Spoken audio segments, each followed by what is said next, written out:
SSC 2016 চাকরি বাতিলের পর প্রশ্ন উঠেছিল ওএমআর সিটের নম্বর বদল করলো কে। সে প্রসঙ্গে চাঞ্চল্যকর তথ্য উঠে এলো প্রাক্তন এক আধিকারিকের কথায়। চলুন বিস্তারিত শুনে নেওয়া যাক।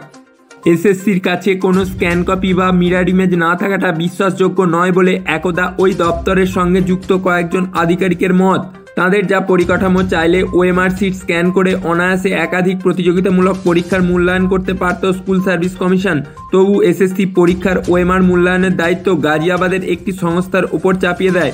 কিন্তু সত্যি ওইসব স্ক্যান করা উত্তরপত্র এসএসসি কর্তৃপক্ষের কাছে ছিল কি ছিল না, কিংবা তা নষ্ট করে ফেলা হয়েছে কিনা তা নিয়ে সন্দেহের অবকাশে। একদা এসএসসির একজন আধিকারিকের কথায়, এসএসসির পরীক্ষার মূল্যায়নের জন্য বাম আমলে কোটি টাকার একটি বিপুল ধারণ ক্ষমতা সম্পন্ন কম্পিউটার কেনা হয়েছিল। ওই কম্পিউটারের সাহায্যে ওএমআর মূল্যায়ন এবং সংরক্ষণ দুটোই করা সম্ভব। ওএমআর সিট স্ক্যান করার জন্য লক্ষাধিক টাকার 1 ডজন স্ক্যানারও কেনা হয়।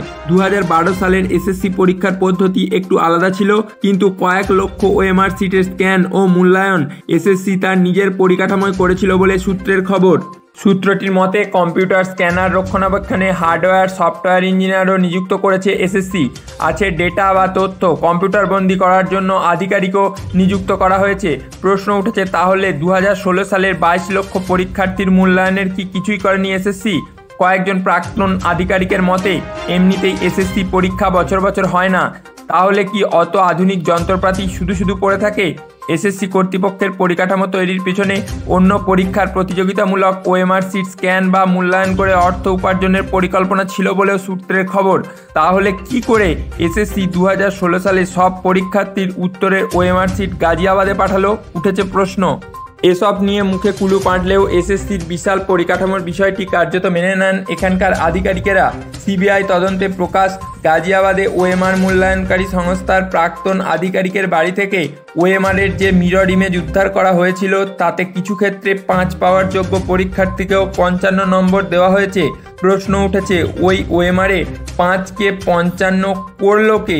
এসএসসি নিজের দপ্তরেই নম্বরে কারচুপি করে তা ওই মূল্যায়নকারী সংস্থার কাছে পাঠায়নি তো, উঠেছে প্রশ্ন। দিন কয়েক আগে চাকরিহারা শিক্ষকদের সঙ্গে এসএসসির বৈঠক হয়। বৈঠকের পরে বেরিয়ে শিক্ষামন্ত্রী ব্রাত্য বসু দাবি করেন, আগের আমলে পরীক্ষার নথি হারিয়ে ফেলার দায়িত্ব এসএসসির এখনকার চেয়ারম্যান নেবেন না, কারণ তিনি 2022 সালে এসেছেন। কিন্তু এসএসসির প্রাক্তন আধিকারিকদের একাংশ মনে করেন, পুরানো পাপের দায়িত্ব না নিলেও কেন তা ঘটেছিল তা শিক্ষা দপ্তরের এখনকার কর্তাদের জানা উচিত। তাহলে প্রশ্ন, কেন তারা কিছু বলছেন না? এই সংক্রান্ত আসল তথ্য কবে বেরিয়ে আসবে সকলের সামনে, সেটাই এখন দেখার। আপনার কোনো মতামত থাকলে অবশ্যই কমেন্ট বক্সে কমেন্ট করে জানাতে পারেন।